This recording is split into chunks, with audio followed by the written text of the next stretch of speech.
পারল না বাংলাদেশ। ব্যাটারদের বাজে পারফরমেন্সে টানা 2 ম্যাচ হারতে হলো মিরাজ বাহিনীর সাথে স্বপ্ন শেষ সিরিজ জয়ের।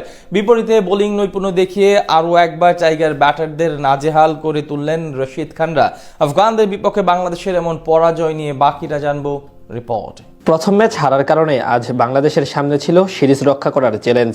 গুরুত্বপূর্ণ লড়াইয়ে টস ভাগ্য অবশ্য গিয়েছে মিরাজের বিপক্ষে। বিপরীতে টস জিতে প্রথমে ব্যাট করার সিদ্ধান্ত নেয় আফগানিস্তান।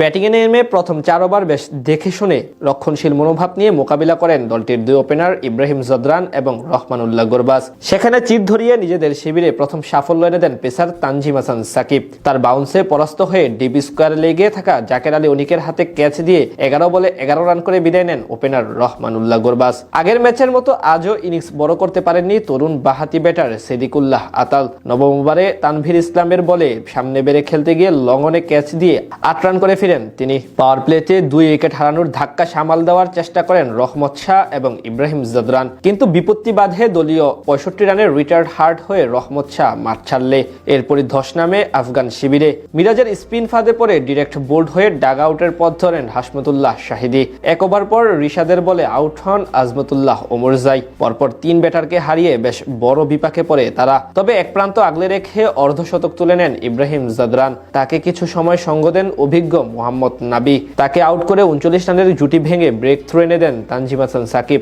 এরপর মিডল অর্ডারের বাকি ব্যাটাররা ছিলেন আসা যাওয়ার মিছিলে। এদিকে দারুণ খেলতে থাকা ইব্রাহিম বিদায় নেন সেঞ্চুরি থেকে মাত্র 5 রান দূরে থাকতে। শেষ দিকে গাজানফারের 22 রানের উপর ভর করে 190 রান তুলে আফগানিস্তান। বল হাতে 3 উইকেট নেন মেহেদী হাসান মিরাজ। জবাব দিতে নেমে আজও সুবিধা করতে পারেনি বাংলাদেশের ওপেনিং জুটি। 5 বল খেলে কোনো রান না করেই আজমতুল্লাহ ওমরজাইয়ের শিকার বনে সাজগড়ে ফিরেন তানজিদ হাসান তামিম। 3 নম্বরে নেমে গত ম্যাচের মতো আজকেও সুবিধা করতে পারেননি নাজমুল হোসেন শান্ত, যদিও তিনি আউট হন রান আউটের শিকার বনে। এদিকে এক প্রান্ত দিয়ে কিছুটা চালিয়ে খেলছিলেন সাইফ হাসান। 1 ছক্কা সহ 4 বাউন্ডারি মেরে ভালো কিছুর ইঙ্গিত দিলেও ইনিংস বড় করতে পারেননি ডান হাতি এই তারকা ওপেনার। 23 বল থেকে 22 রান করে ওমরজাইয়ের দ্বিতীয় শিকার হয়ে প্যাভিলিয়নে ফিরেন এই ব্যাটার। দলের বিপর্যয়ের দায়িত্ব নিতে পারেননি অধিনায়ক মেহেদী হাসান মিরাজ। 7 বলে মাত্র 4 রান করে তিনিও ধরেন একই পথ। 50 রানে 4 উইকেট হারিয়ে কঠিন বিপদে পড়ে বাংলাদেশ। সেখান থেকে দলের হাল ধরার চেষ্টা করেন জাকের আলী অনিক এবং ডানহাতি তাওহিদ হৃদয়। দুজন মিলে ম্যাচে ফিরান বাংলাদেশকে, কিন্তু 34 বলে 24 রান করে রাশিদ খানের বলে বোল্ড হন হৃদয়।